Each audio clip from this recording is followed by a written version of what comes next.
এই পরিচ্ছন্ন কিন্তু সাধারণ এক খাবারের দোকানে ১২ বছরের সলমন দীর্ঘ সময় ধরে কাজ করে। অর্ডার নেয়, খাবার পরিবেশন এবং টেবিল পরিষ্কার করে। যে বয়সে তার প্রাথমিক বীজগণিত শেখার কথা, সেই বয়সে সলমনের দিন শুরু হয় খাবারের দাম মুখস্থ করে। আমি এখানে ওয়েটার হিসেবে কাজ করি। আমার কাজ হলো চেয়ার টেবিল ঠিক করে রাখা, জায়গাটা পরিষ্কার রাখা এবং খাবার পরিবেশন করা। দুপুর দুটোয় বাড়ি যাই এবং রোজগার করা ৩০০ টাকা মাকে দিই। সলমনের গল্প আলাদা কিছু নয়। পাকিস্তান জুড়ে প্রায় ১,২৫,০০,০০০ শিশু শ্রমিক আছে, অর্থাৎ প্রায় প্রতি ৬ জন শিশুর একজন।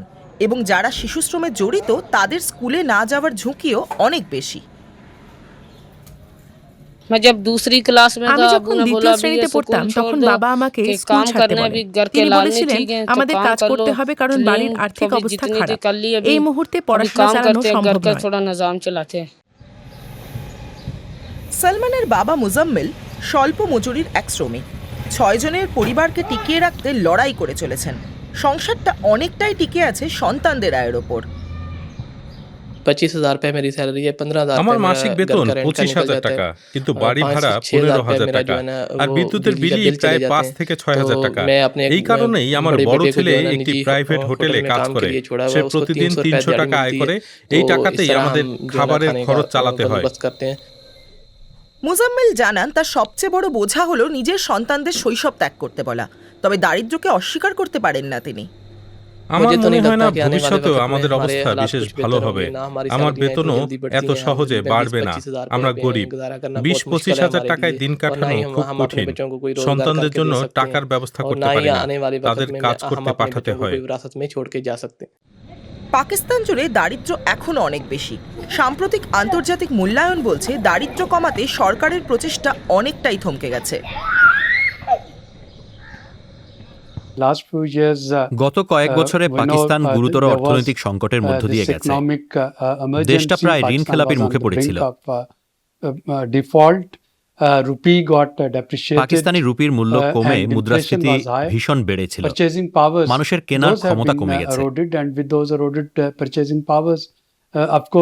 আর যখন ক্রয় ক্ষমতা কমে যায় তখন দেখা যায় যে নিম্ন আয়ের 40% মানুষের নিত্য প্রয়োজনীয় জিনিস ও খাবার কেনা কঠিন হয়ে পড়ছে। পাকিস্তানের শিক্ষার ঘাটতিও বিশাল। বর্তমানে 5 থেকে 16 বছর বয়সী 2,50,00,000-এরও বেশি শিশু স্কুলে পড়ে না। অর্থাৎ সারা দেশে স্কুলগামী বয়সের প্রতি 3 শিশুর মধ্যে একজন স্কুলে যায় না।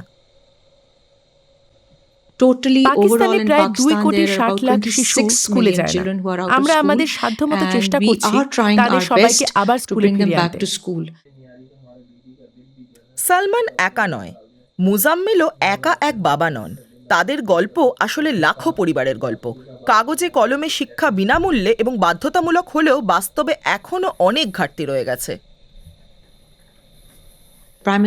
প্রধানমন্ত্রী শাহবাজ শরীফ 2030 সালকে লক্ষ্য হিসেবে ঠিক করেছেন। আমাদের নিশ্চিত করতে হবে যে সবাই যেন স্কুলে যেতে পারে। আমরা যদি একসঙ্গে কাজ করি তাহলে এই লক্ষ্য অর্জন করা সম্ভব। এটা এমন এক লক্ষ্য যা পূরণ হওয়ার আশা করছে অনেক শিশু ও অভিভাবক। সলমনের চোখে পড়া প্রতিটি স্কুলের ইউনিফর্ম তাকে মনে করিয়ে দেয় সে বড় হয়ে কি হতে চায়। আমি ভীষণভাবে স্কুলে যেতে চাই। যখন অন্য বাচ্চারা স্কুলে যায় তখন আমার খুব দুঃখ হয়। সবাই স্কুলে যায় আর আমি এখানে কাজ করি।